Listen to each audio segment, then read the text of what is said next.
Hello students, study time channel में आपका स्वागत है।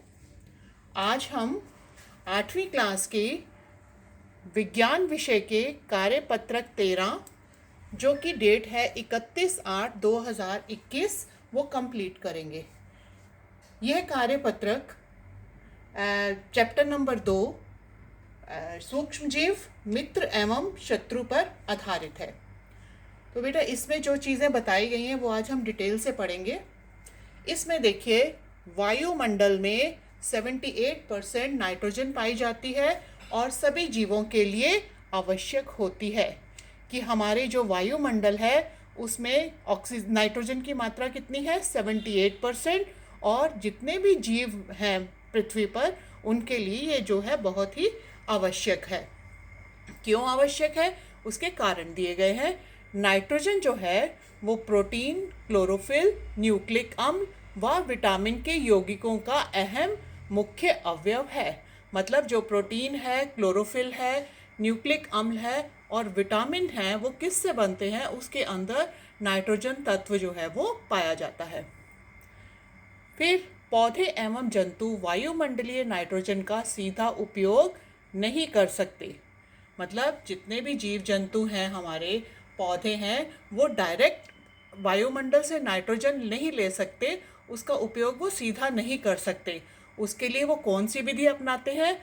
पौधों को नाइट्रोजन स्थिरीकरण क्रिया के द्वारा नाइट्रोजन मिलती है।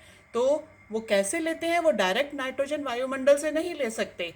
वो कौन सी क्रिया से लेते हैं? नाइट्रोजन स्थिरीकरण से वो नाइट्रोजन जो है वो पौधे प्राप्त करते हैं। अब ये नाइट्रोजन स्थिरीकरण क्या चीज़ है? वायुमंडलीय नाइट्रोजन का नाइट्रोजन के यौगिकों में बदलना, जिन्हें पौधे आसानी से अवशोषित कर सके, इस क्रिया को नाइट्रोजन स्थिरीकरण कहते हैं।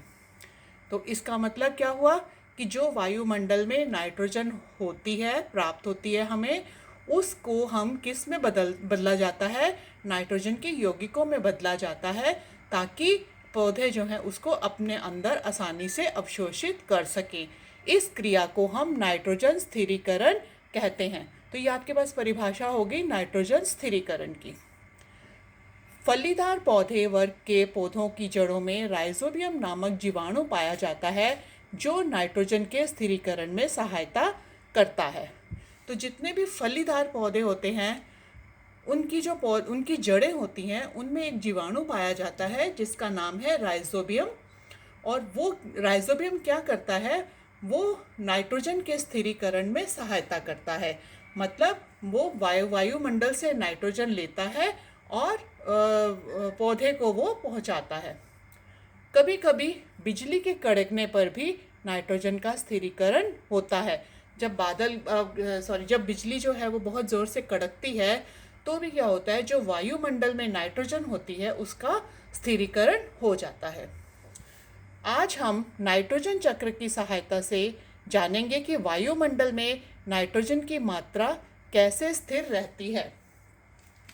इसमें देखिए कि हमारे जो वायुमंडल में नाइट्रोजन है वो एक ही मात्रा हमेशा कैसे बनी रहती है, तो उसके बारे में हम पढ़ेंगे। पहला पॉइंट है, मिट्टी में उपस्थित जीवाणु व नीले हरे शैवाल वायुमंडल की नाइट्रोजन के यौगिक में बदल देते हैं। जैसे मैंने आपको भी बताया कि मिट्टी में जितने भी जीवाणु होते हैं या नीले हरे शैवाल होते हैं, वो क्या करते हैं? वायुमंडल से नाइट्रोजन लेते हैं और उसको नाइट्रोजन के यौगिक में बदल देते हैं। फिर है, यह नाइट्रोजन यौगिक मिट्टी में चले जाते हैं। अब जो जीवाणु या नीले हरे शैवाल ने जो नाइट्रोजन वातावरण से ली थी और उसको नाइट्रोजन के यौगिकों में बदला, वो नाइट्रोजन यौगिक कहाँ चले जाते हैं? मिट्टी में चले जाते हैं। पौधों की जड़ों द्वारा यह नाइट्रोजन यौगिक पौधों के अन्य भागों तक चले जाते हैं तथा उनसे प्रोटीन व अन्य यौगिक बनते हैं। अब जब ये मिट्टी में चले जाते हैं नाइट्रोजन यौगिक, तो पौधों की जो जड़ें होती हैं वो क्या करती हैं? वो उनको अवशोषित कर लेती हैं और उनसे प्रोटीन व अन्य यौगिक बनते हैं। नेक्स्ट पॉइंट देखिए, जो भी जंतु इन पौधों को खाता है वह नाइट्रोजन पादप प्रोटीन एवं अन्य यौगिक के रूप में उन तक पहुंच जाती है।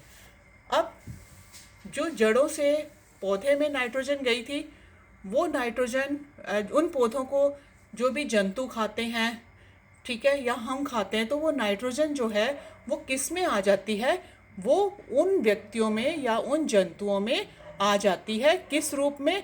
प्रोटीन या अन्य यौगिक के रूप में उन तक पहुंच जाती है। नेक्स्ट पॉइंट देखिए, पौधों तथा जंतुओं की मृत्यु के बाद मिट्टी में उपस्थित जीवाणु और कवक इनके नाइट्रोजन अपशिष्ट को नाइट्रोजन यौगिक में बदल देते हैं, जो पौधों द्वारा फिर से उपयोग कर लिए जाते हैं। मतलब जब पौधे या जंतु उनकी जब मृत्यु हो जाती है, तो जो मिट्टी में उपस्थित जीवाणु और कवक होते हैं, वो क्या करते हैं, इन पौधों और जंतुओं के नाइट्रोजन अपशिष्ट को किस में बदल देते हैं? नाइट्रोजन यौगिक में बदल देते हैं, और फिर वो पौधों द्वारा फिर से उपयोग के लिए जाते हैं। नेक्स्ट पॉइंट देखिए, कुछ विशेष जीवाणु नाइट्रोजन यौगिक को नाइट्रोजन गैस में बदल देते हैं, जो वायुमंडल में चली जाती है। कुछ खास तरह के जीवाणु होते हैं, वो क्या करते हैं, नाइट्रोजन यौगिक जो होते हैं उनको नाइट्रोजन गैस में बदल देते हैं, और वो गैस दोबारा फिर वायुमंडल में चली जाती है। इस तरह से वायुमंडल में नाइट्रोजन की मात्रा लगभग स्थिर रहती है। तो हमारे जो वायुमंडल, क्योंकि वो गैस जो है दोबारा फिर वायुमंडल में चली गई, तो वायुमंडल में नाइट्रोजन की मात्रा क्या रहती है? स्थिर रहती है, एक जैसी रहती है। ये हम इस चित्र में भी समझ सकते हैं बेटा। यहाँ पे देखिए नाइट्रोजन चक्र है, ठीक है, नाइट्रोजन चक्र में है। इसमें देखिए क्या दिया हुआ है आपको, आप ध्यान से एक बार देखिए इसको। नाइट्रोजन चक्र जो दिया हुआ है आपको, उसमें देखिए क्या क्या दिया हुआ है। सबसे नीचे देखिए, मिट्टी में उपस्थित नाइट्रोजन के यौगिक, मिट्टी में जितने भी नाइट्रोजन के यौगिक होते हैं यहाँ पे, वो या तो पहले देखिए जीवाणु द्वारा नाइट्रोजन यौगिकों का गैसीय नाइट्रोजन में परिवर्तन होता है। इनका क्या होता है, ये नाइट्रोजन यौगिक को क्या हो जाता है, इनका ये गैस में बदल जाते हैं, और गैस में बदलने के बाद ये कहाँ चले जाते हैं? वायुमंडल में चले जाते हैं, वो वायुमंडलीय नाइट्रोजन बन जाती है। दूसरा पॉइंट देखिए यहाँ पे, पौधों द्वारा अवशोषण।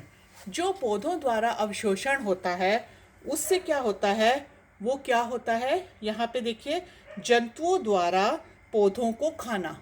पौधों ने नाइट्रोजन को अवशोषित किया, उन पौधों को जंतुओं ने खा लिया, और उन जंतुओं ने जब उत्सर्जन की क्रिया की, अपने शरीर में से बाहर निकाला भोजन अपना, जो उनको डाइजेस्ट नहीं हुआ था, वो उन्होंने खाना बाहर निकाला, या वो जीव पौधे और जंतु जब मर जाते हैं, तो क्या होता है, उसमें से जो नाइट्रोजन अपशिष्ट होते हैं वो फिर कहाँ मिल जाते हैं? मिट्टी में मिल जाते हैं आके, ठीक है।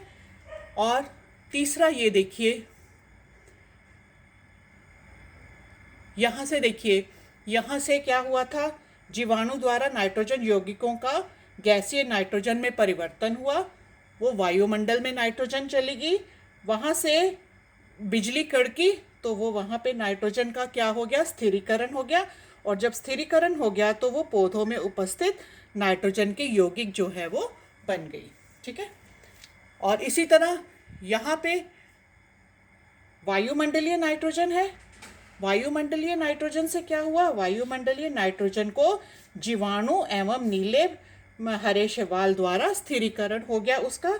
जब वो स्थिरीकरण हो गया तो जीवाणु द्वारा स्थित नाइट्रोजन को नाइट्रोजन यौगिकों में परिवर्तित करना होगा, ठीक है, और फिर वो आके दोबारा मिट्टी में मिल जाएंगे, ठीक है बेटा। तो ये आपका था सूक्ष्म जीव मित्र एवं शत्रु चैप्टर पे, ये आपको कार्यपत्रक दिया गया था।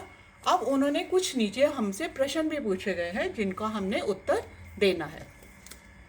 प्रश्न नंबर 1 देखिए, सेम और मटर जो फलीदार पौधे, हमने यहाँ पे ऊपर पढ़ा था ना फलीदार पौधे, ये वाला पॉइंट देखिए, उस पे आधारित है ये क्वेश्चन। सेम और मटर के जड़ों में कौन सा जीवाणु पाया जाता है? तो मैंने आपको बताया से, तो हम क्या आंसर लिखेंगे, सेम और मटर मतलब फलीदार पौधों में राइजोबियम नामक जीवाणु पाया जाता है। तो पहले का उत्तर होगा राइजोबियम जीवाणु। सेकंड क्वेश्चन देखिए, नाइट्रोजन का स्थिरीकरण किन किन विधियों द्वारा होता है। तो यहाँ पे देखिए नाइट्रोजन का स्थिरीकरण कैसे होता है। पहले तो फलीदार पौधे वर्ग के पौधों की जड़ों में राइजोबियम नामक जीवाणु पाया जाता है जो नाइट्रोजन के स्थिरीकरण में सहायता करता है। दूसरा पॉइंट है, कभी कभी बिजली के कड़कने पर भी नाइट्रोजन का स्थिरीकरण होता है। तो ये आपका हो गया सेकंड क्वेश्चन। अब देखिए प्रश्न नंबर 3 है, सभी प्राणियों के लिए नाइट्रोजन क्यों आवश्यक है। हमने आप ऊपर पढ़ा था कि सभी जीवों के लिए बहुत आवश्यक है। क्यों? क्योंकि नाइट्रोजन जो है वो प्रोटीन, क्लोरोफिल, न्यूक्लिक अम्ल व विटामिन के यौगिकों का अहम मुख्य अवयव है। इसलिए जो है सभी प्राणियों के लिए नाइट्रोजन आवश्यक है। प्रश्न नंबर 4 है, वायुमंडल में नाइट्रोजन की मात्रा कैसे स्थिर रहती है, नाइट्रोजन चक्र बनाकर स्पष्ट करिए। तो उसमें आपको ये सारा चक्र जो है नाइट्रोजन चक्र बनाना होगा और इसके पॉइंट्स जो हैं वो यहाँ पे जो दिए हुए हैं उनको एक्सप्लेन करना होगा अपनी भाषा में। ठीक है बेटा, तो ये था हमारा कार्यपत्रक 13। अगर आपको मेरा ये लेसन पसंद आया है और आगे आप जो है मेरे वीडियोस देखना चाहते हो तो बेटा आप मेरे सब्सक्राइब बटन पे क्लिक कीजिए और बेल आइकन जो दिया हुआ है वहाँ पे उसको भी प्रेस करिए और इसके बाद जो है जो भी नया वीडियो मैं डालूँगी उसकी नोटिफिकेशन सबसे पहले आपके मोबाइल पे आएगी। तो इसलिए इस बटन को क्लिक करिए, सब्सक्राइब बटन को क्लिक करिए, बेल आइकन को प्रेस करिए और साथ में अगर चैनल आपको पसंद आया तो लाइक भी ज़रूर करिए। थैंक यू बेटा।